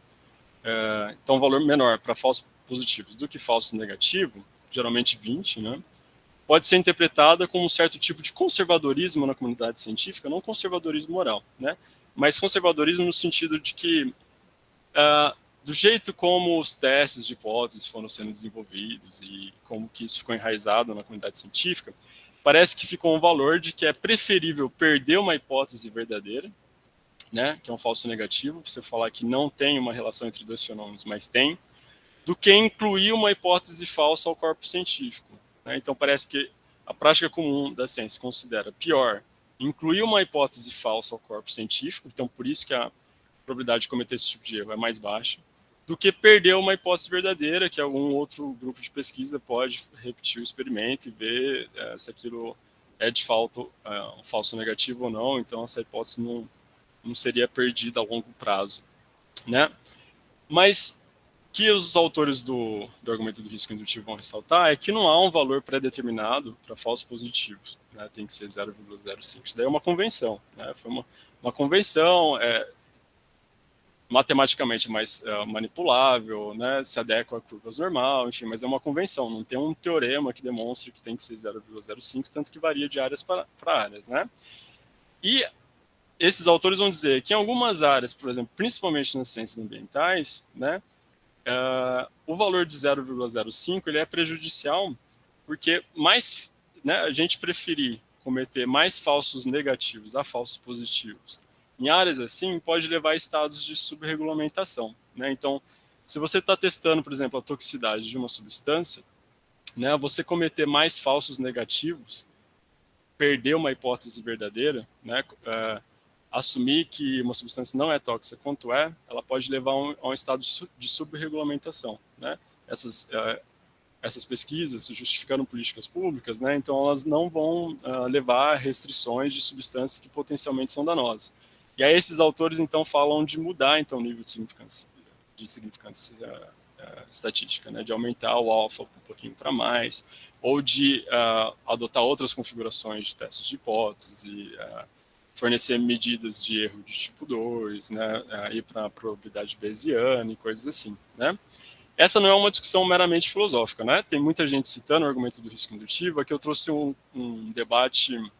exemplo de um debate entre dois cientistas ambientais do início da década de 90, sobre um estreito entre os países da Noruega, né, Finlândia e Suécia e a Dinamarca, aquela parte ali de mar, né, um estreito, em que o Josephson ele fez justamente isso numa pesquisa. Ele considerou o alfa um pouco maior, e aí ele falou que já era possível detectar, né, acho que eutrofização do estreito, e aí ele foi criticado por ter mudado isso, né, mas aí na hora de se justificar, ele falou justamente das consequências, de talvez estar errado ali, né, de que falso negativo nesse contexto seria mais problemático, por isso ele estava fazendo essa alteração, né?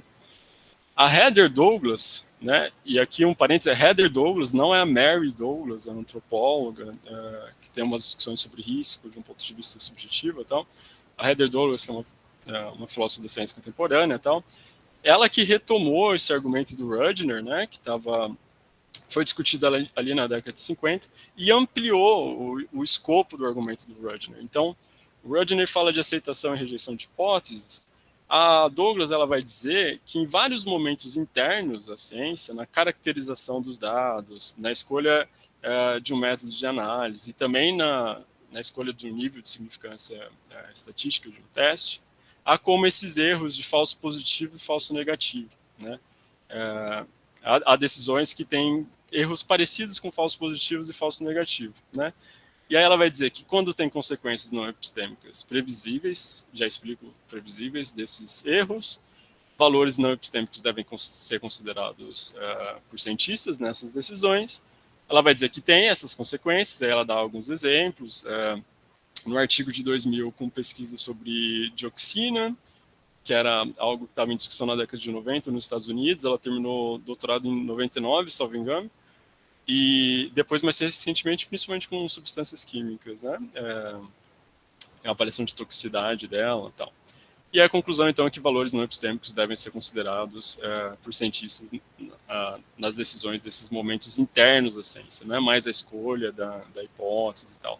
É bem, vamos dizer, o centro duro da ciência, né? Por isso que interfere no ideal da imparcialidade, né? Vamos lá, tentar refinar um pouquinho o argumento da Douglas, né? Por que ela fala que cientistas devem considerar valores não epistêmicos? Porque o devem, né? A Douglas, ela vai motivar o argumento do risco indutivo recorrendo à noção de responsabilidade dos cientistas, né? Lembra quando, no nosso primeiro encontro, eu falei que o ideal da ciência livre de valores leva a uma noção de responsabilidade e tal? Então, vejam as coisas voltando aqui, né? Ela vai atacar o ideal da ciência livre de valores e vai propor outra noção de responsabilidade dos cientistas, né?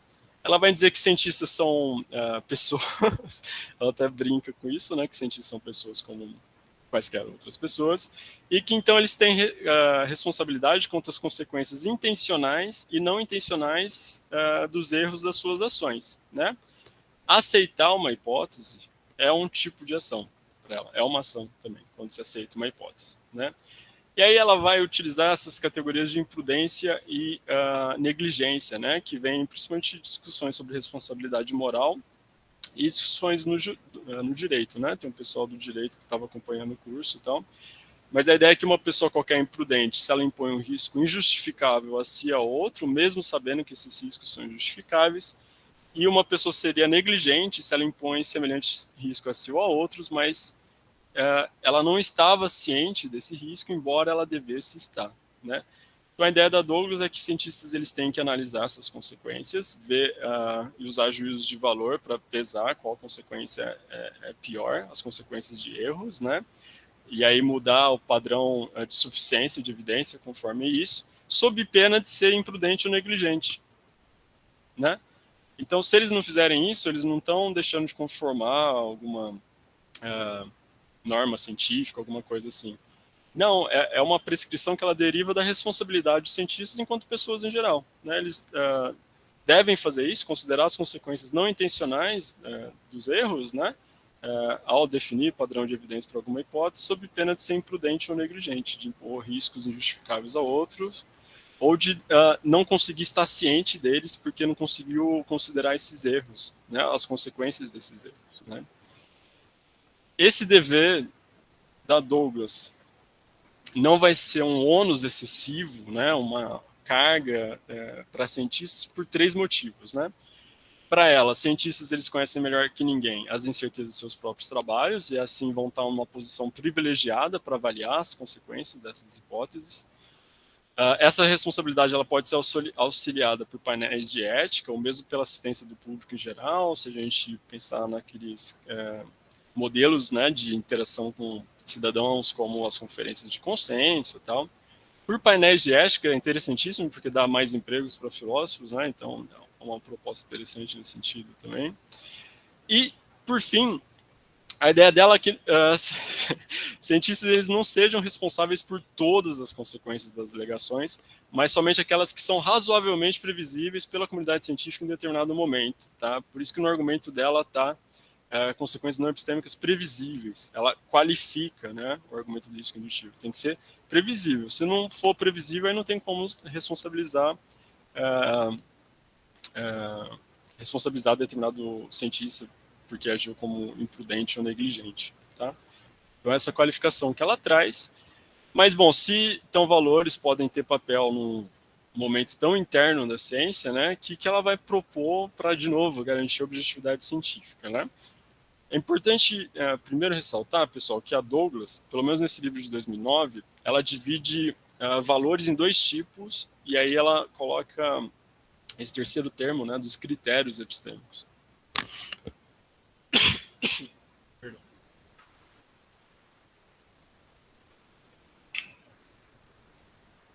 Para ela existem valores éticos, sociais, justiça, coisas assim, valores cognitivos, por exemplo, simplicidade de uma teoria, consistência externa, que mais? Capacidade explanatória, coisa assim, e critérios epistêmicos. Critérios epistêmicos não são valores, porque para ela toda teoria tem que satisfazer critérios epistêmicos. Quais são? Adequabilidade empírica e consistência interna. Toda teoria tem que ter para ela, então, adequabilidade empírica, corresponder aos dados, e não pode ser contraditória em suas próprias assunções, né, em seus próprios pressupostos, né, consistência interna, né. A partir disso, então, ela distingue papéis diretos e indiretos para valores, né. A proposta da Douglas, ela não se foca em qual valor, qual tipo de valor que é legítimo ter papel na ciência. Ela se foca na função dos valores, né, dos valores éticos, sociais e cognitivos. Ela vai dizer que valores têm um papel indireto quando eles justamente ajudam a determinar quão suficiente tem que ser determinada evidência para uma alegação empírica qualquer. Então, juízos de suficiência são guiados por essa função indireta de valores. E o papel direto é quando os valores constituem razões para alguma decisão, né? Então, por exemplo, se eu decido fazer uma pesquisa sobre ciência ambiental porque eu, não sei, valorizo, tenho uma preocupação com o meio ambiente e tal, alguns valores relacionados ao meio ambiente de fundo, não sei, uma noção de justiça ambiental de fundo, vamos colocar. Isso foi uma razão para uma decisão. Então, para ela, em momentos, vamos dizer, na hora de escolher um objeto de pesquisa, tudo bem valores terem papel direto. Mas, no momento de aceitar uma hipótese, aí o valores só podem ter o papel indireto, que é justamente analisar, né, quão suficiente tem que ser determinada evidência para uma alegação, dada uma avaliação das consequências de erro, né? Então, de novo, na aceitação de uma hipótese, só papel indireto de valores, e em outros momentos pode ter papel direto, né? No momento da aceitação, não. Se tivesse um papel direto de valores no momento de aceitação de teoria, aí isso levaria para ela a casos de pensamento desejoso e minaria justamente o que a gente valoriza na ciência, né? Que é a capacidade de trazer conhecimento confiável sobre o mundo, né? Ela coloca mais ou menos desse jeito, né? Casos de pensamento desejoso são casos em que a gente considera algo verdadeiro porque a gente quer que aquilo seja, né? Isso para ela seria derivado, então, do papel direto de valores no momento de aceitar ou não uma teoria, né? Então, cientistas têm que utilizar valores somente nessa função indireta, né, na hora de aceitar uma teoria, e eles devem ser transparentes quanto a esse papel indireto, né?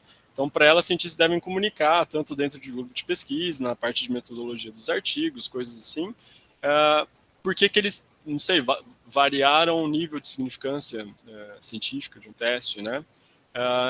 Em pesquisas sobre extrapolação de experimentos para animais não humanos, para animais humanos, para humanos, né? Existem os fatores de incerteza, né? E aí você pode usar fatores de incerteza maiores ou menores, então ela também discute isso, né? Qual fator de incerteza vai ser utilizado, né? Então a ideia é ser transparente, né? Isso se aproxima um pouco da Longino, né? A ideia então é expor esse papel indireto dos valores para permitir discussão e aí para que outros cientistas possam analisar a publicação lá do outro colega e ver, ele considerou um nível de significância estatística diferente por conta disso e tal, e aí até para reproduzir, variando e tal, tá? Então, papel diretos e indiretos para valores e a questão de cientistas serem transparentes quanto ao papel indireto. Bom, tanto o argumento do risco indutivo quanto a proposta do Douglas receberam várias críticas, né? Já na época lá do Rudner, o Jeffrey e o Isaac Levy levantaram críticas. O Jeffrey disse que os cientistas eles não têm essa função de aceitar a hipótese que o Rudner estava apontando, mas sim de reportar probabilidades. E aí, por isso que evadiria o argumento do risco indutivo, né? O cientista ele não tem que aceitar a hipótese, ele pode só falar quão provável que é determinada hipótese, dados os dados a que ele teve acesso, né? O Levy fala que o cientista tem que seguir padrões da comunidade científica, né? Então, se determinada área considera aquele nível de significância estatística, é para seguir aquilo, que ele tem um motivo de ser. É uma das interpretações que fazem do texto dele, por isso eu coloquei estrelinha, tem gente que interpreta de outra maneira. Mais recentemente, o Betts é um dos que tentam defender o ideal da imparcialidade, né?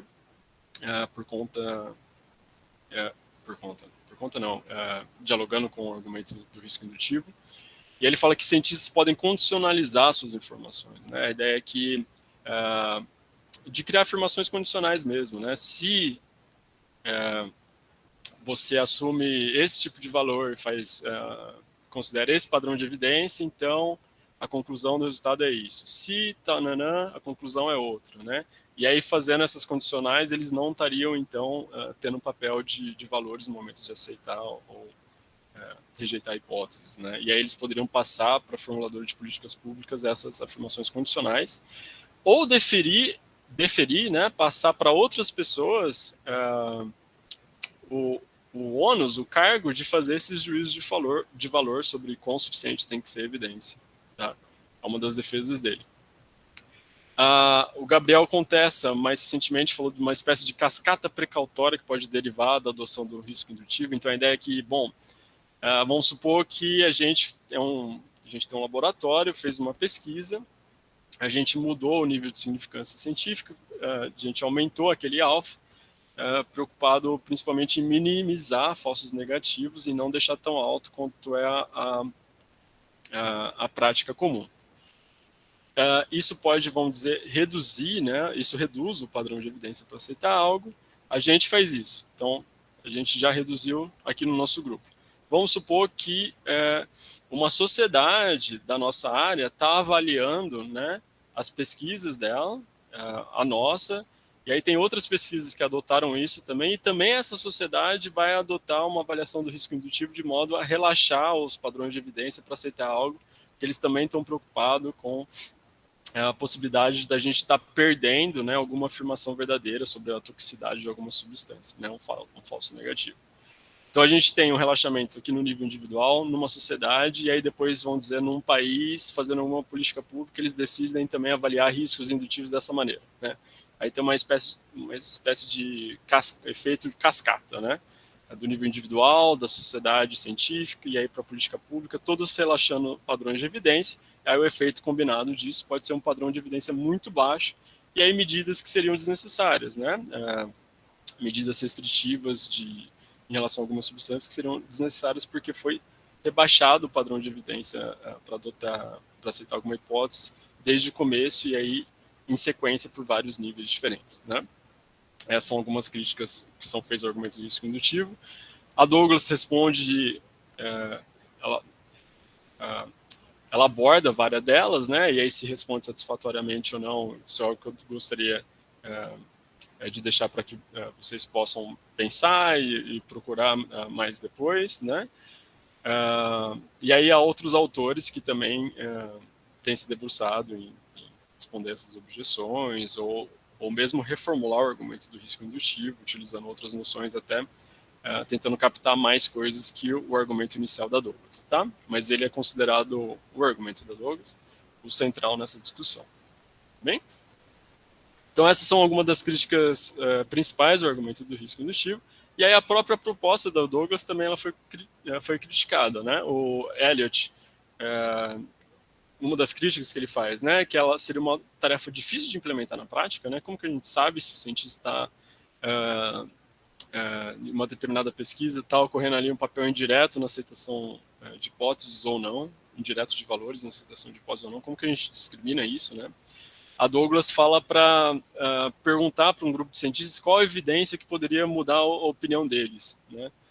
E aí isso permitiria ver se eles estão abertos a nova evidência, né? E a evidência suficiente, e aí é uma questão de papel indireto, ou se não estão, então tem algum valor de fundo, né?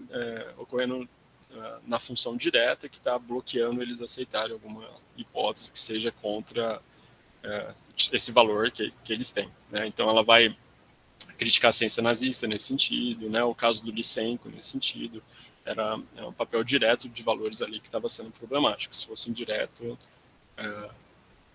no caso do Lysenko, que dá mais para discutir a questão de papel direto e indireto, né? Na ciência nazista tem mais um monte de problema, né? Em momentos antes da ciência. Mas ela consegue explicar esses casos também, né? E para o Daniel Steele e para o Kyle Wyatt, a proposta da Douglas ela não consegue afastar casos problemáticos de papéis de valores, né? Então, para eles, mesmo fazendo juízo de suficiência de evidência, a gente pode, por exemplo, rebaixar demais, né, um padrão de evidência para aceitar alguma hipótese. Eles dão um exemplo, sei lá, de alguma indústria farmacêutica para colocar algum medicamento no mercado. Isso a gente já consideraria errado. E aí, na proposta da Douglas, não, porque ainda continua num papel indireto. E então parece que tem, vamos dizer, papéis diretos que, se forem no nível extremo, né, seriam problemáticos, e se fossem em outro nível, não seriam.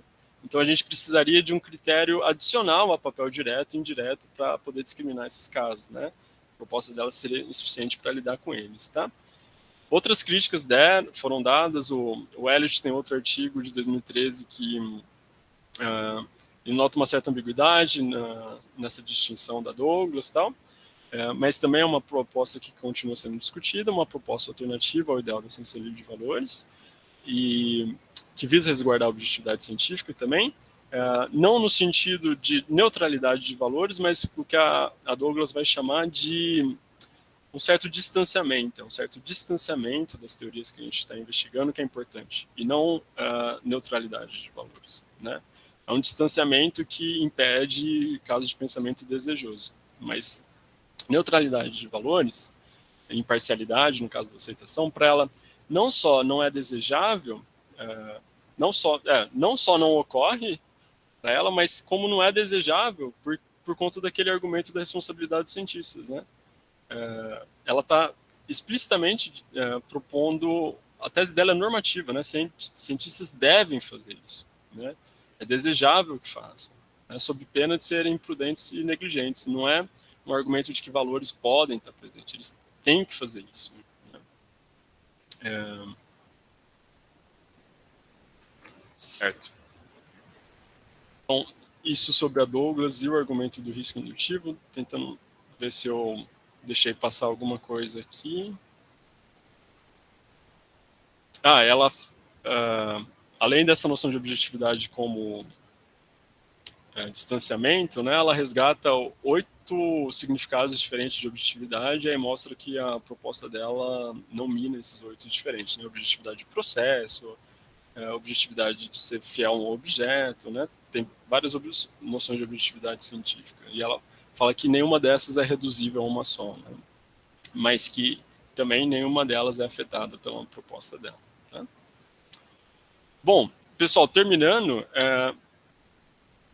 algo que eu gostaria de trazer, o Matthew Brown, num livro mais recente, ele vai dizer que, ele vai tentar defender que esses argumentos que a gente viu, né, o conceitual, lembram de argumentos de termos densos, né, o exemplo lá da Alexandrova de bem-estar e tal, o argumento conceitual, o argumento da subdeterminação e do risco indutivo, ele vai dizer que são casos especiais de um argumento mais geral para a presença de valores na ciência, né?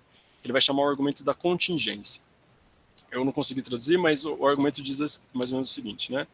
A investigação científica tem vários momentos contingentes, com opções alternativas razoáveis e possíveis, né? A ideia é que pode ir para um lado para o outro, não há uma necessidade para seguir, para tomar determinada escolha, né? Cada momento contingente é um ponto de decisão. Isso é potencialmente uma escolha não forçada, né? Não tem nada constringindo você ir a um lado ou ao outro. As diferentes opções nesses momentos contingentes podem ter implicações e consequências para coisas com as quais a gente se preocupa, né? Incluindo valores éticos e sociais, assim como valores políticos, cognitivos e estéticos. Juízos de valor devem fazer parte, né, de fazer essas escolhas, devem fazer parte da tomada de escolhas que têm consequências e implicações éticas e sociais. Portanto, os juízos de valor devem ser feitos, né, para to settle, né, essas contingências científicas. Isso é, cientistas têm uma responsabilidade de fazer juízos de valor quando há essas contingências científicas, né, esses momentos que podem ir para um lado ou outro, afetar coisas com as quais a gente se importa e afetar as coisas com as quais a gente se importa, né, a gente teria então que fazer juízo de valor. O argumento conceitual, né, entra aí, porque, bom, qual juízo de valor a gente vai considerar para assumir determinada noção de bem-estar e não outro, né? O argumento da subdeterminação também, porque em outras formulações, né, a escolha de uma hipótese ela vai depender das crenças de fundo, de valor de fundo, e como que isso vai ser decidido, então também é uma escolha forçada. E o argumento do risco indutivo também, justamente a escolha relativa ao padrão de evidência, né, para aceitar uma hipótese ou outra, né, também seria uma escolha não forçada. Então, o Brown, para quem gosta de discutir, né, equivalências entre argumentos, tal, ele tenta dizer que esses três fazem parte disso. Eu achei importante trazer, mas é algo que está em discussão, né? Tem um outro autor que defende que só o da subdeterminação e do risco indutivo são casos de um mesmo argumento geral. Ele fala desses três, né? Não sei se durante a explicação desses três alguém ficou, nossa, mas parece que estão fazendo pontos parecidos, assim, né? Tem gente que defende justamente que eles fazem parte, então, dessa mesma estrutura comum, tá? Certo. Bom, com essas falhas, com essas críticas a essas propostas alternativas, alguns autores tentaram dar propostas combinadas. Então, Kevin Eliot é alguém que tenta pegar, por exemplo, a proposta da Douglas para o momento de aceitar a hipótese, então papéis diretos e indiretos ali, parece que cabe bem, mas também a gente tem que ter a comunidade científica organizada de uma maneira próxima à da Longino e do Kitchen, então eles tentam combinar essas diferentes propostas. Tem autores que vão dizer o seguinte, que enquanto a gente não tem uma alternativa melhor, bem substanciada ao ideal da ciência livre de valores, mesmo que essas críticas sejam, considerando que elas sejam suficientes para derrotá-lo, enquanto a gente não tem uma alternativa melhor, talvez seja bom continuar com o ideal da ciência livre de valores, né? Aí tem autores que vão dizer que até essa afirmação, ela lembra um pouquinho a questão do risco indutivo, né? Então, quanto esperar para mudar um ideal para a ciência e tal. Mas, bom, há ainda outras alternativas sendo propostas. O Brown mesmo, ele propõe uma, que é baseada mais em uma discussão sobre a objetividade dos valores, né? Ele vai mais para o lado dos valores do que discussões sobre evidência, então é muito interessante. E, terminando de maneira geral, né, esse minicurso, há vários outros temas também que eu não consegui trabalhar aqui pelo tempo. Tinha os estudos de caso que eu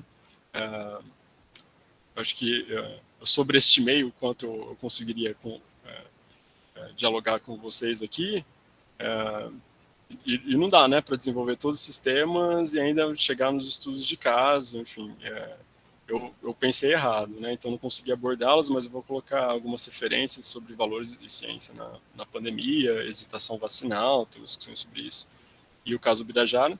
Mas tem vários outros temas da área de valores na ciência também que talvez possam interessá-los, que eu gostaria de trazer aqui. Algumas referências, caso tenham vontade de ir atrás. Então, discussões sobre dissenso e consenso científico, quando que um é legítimo, quando um não é. Como discriminar casos de dissenso legítimo de ilegítimo, né? Tem muito a ver com o que aconteceu na pandemia também.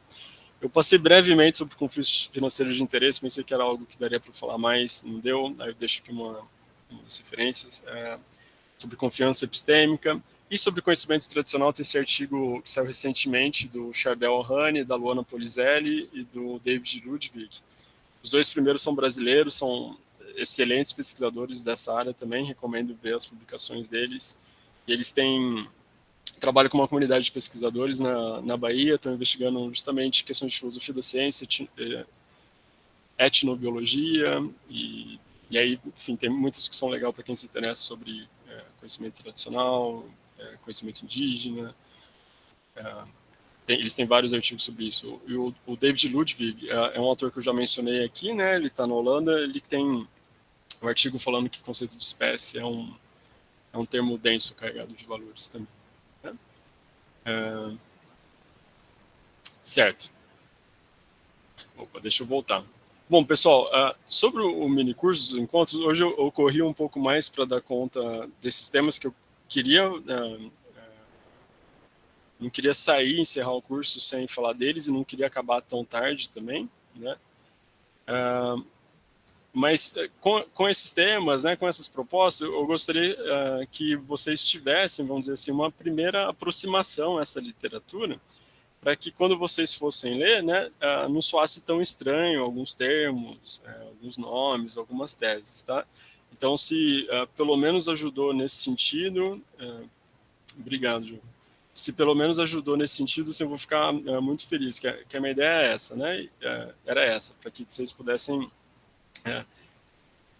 ficar autônomo em relação a essa literatura, ver o que interessa mais, mas sabendo, assim, da discussão, dos argumentos a favor do ideal, contra, que se relaciona com o que, de ter, como pode dizer, um mapeamento, assim, geral, né? Da área, para poder aí...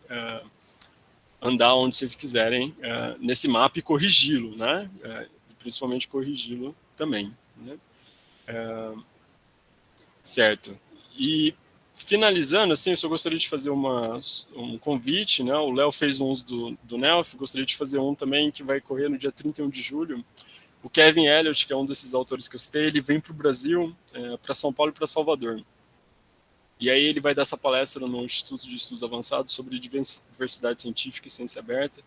É online, se quiserem participar também, dá para mandar questões na hora, tá? O dia 31 de julho à tarde, tá? A partir das 2h30, e aí se tiverem questões para ele sobre ciência e valores, tal, ele vai, com certeza ele vai responder com muito cuidado, tal. Tá bem? Bom, aí a gente tem esse tempo ainda, se quiserem fazer alguma colocação, Léo também, da minha parte, assim, eu acho que devo trabalhar o que eu gostaria, para trazer o que eu gostaria, né, para esse encontro e tal.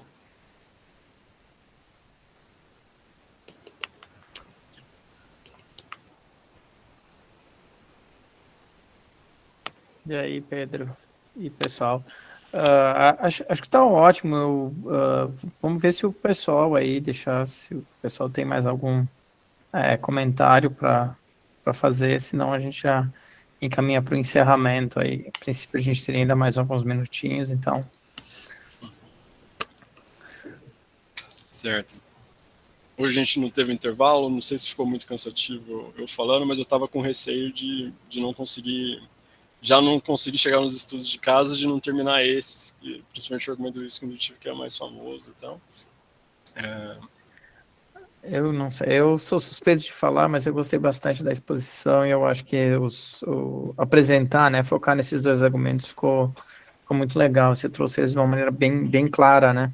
Inclusive as indicações de problemas neles, né? Acho que isso que torna ainda o mini curso legal, né? Porque mostra que bom, em um certo sentido ainda, né? Essa discussão ainda está em aberto, né?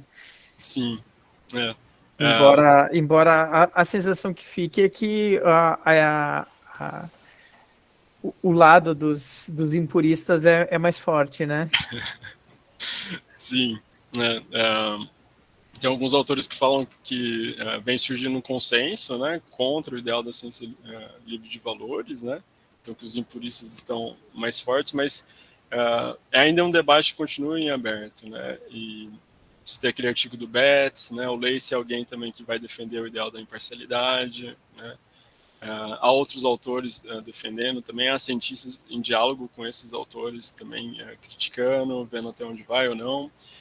De todo modo, eu acho que assim, esse conjunto, né, de temas e argumentos que a gente conversou, eu espero que tenha dado assim, uma chacoalhada um pouquinho no que a gente pensa sobre neutralidade da ciência, né? Não que tenha convencido a vocês a achar que é impossível, não, porque a questão é mais provocar e ver os problemas de cada abordagem, ver os argumentos a favor, lá o ideal, as críticas e os argumentos contra, mas o que eu acho que eu mais gostaria é, como pode dizer, notar como que é uma discussão que se relaciona com vários temas diferentes, né, que tem impactos em decisões de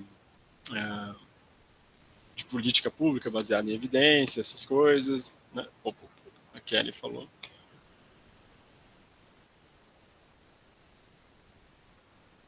A Kelly brigando.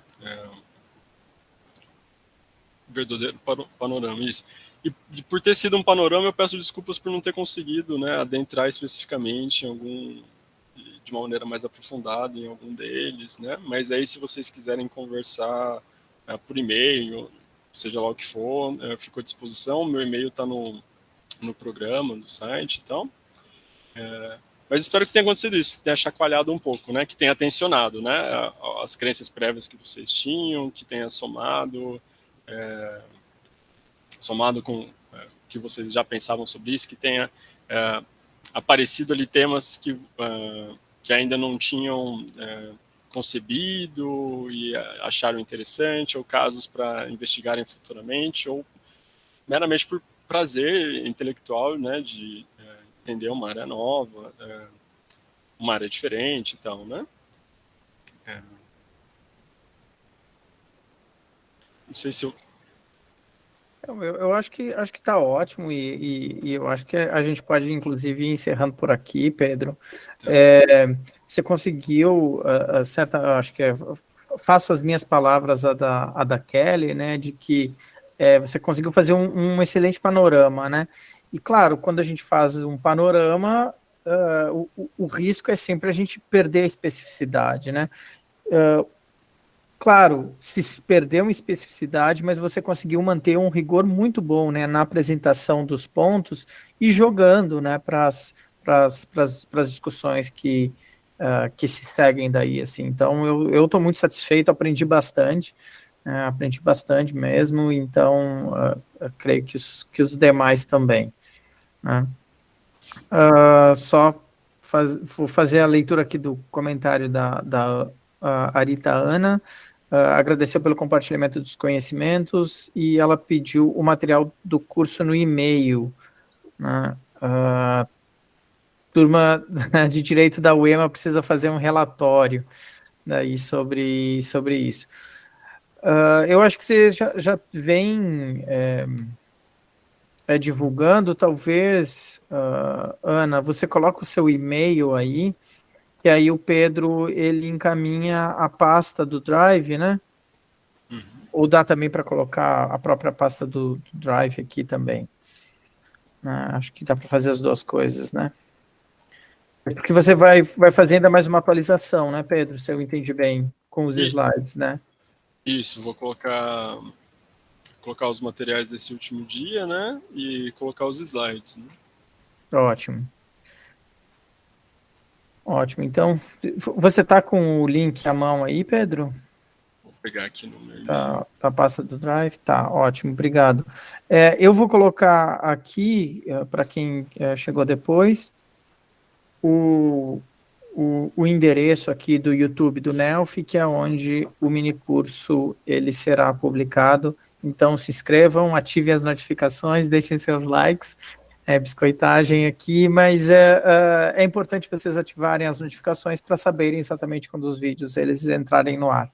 A gente vai, né, subir eles, fazer uma revisãozinha no material e aí depois fazer a publicação.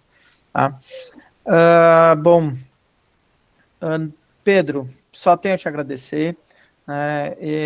Esse mini curso certamente vai ser um material muito valioso, não só para quem esteve aqui presente, mas para professores e demais colegas e interessados em geral exatamente pelo panorama de maneira muito bem rigorosa, assim, né? Eu fiquei bem impressionado, inclusive, na quantidade de material que você mobilizou, né? De uma maneira muito, muito rigorosa, assim. Então, é só uma alegria, mais uma vez, a gente já tivemos, nos conhecemos pessoalmente, assim, já fiz elogios publicamente, tu como pessoa, como pesquisador, e agora ainda vai se doutorar e entrar aí agora na carreira acadêmica, né? Nós ganhamos ainda mais com isso. Então, enfim, só elogios e agradecimentos, Pedro. Não sei se tu queres fazer as últimas palavras aí antes da gente encerrar. A Cariane comentando também. Obrigado a todos vocês terem participado até hoje, enfim, pré-feriado à noite, né? Terem ficado até agora.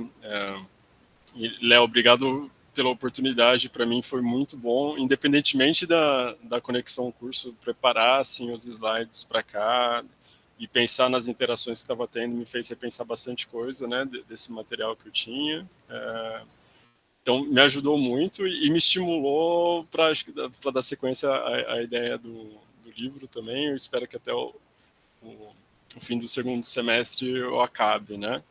Agora, dia 26, eu vou defender o doutorado, e aí eu vou tirar um semestre fora da academia, terminando essas coisas, porque eu não tenho mais fôlego, assim, né, para continuar já em sequência e tal, né? E aí espero voltar nisso.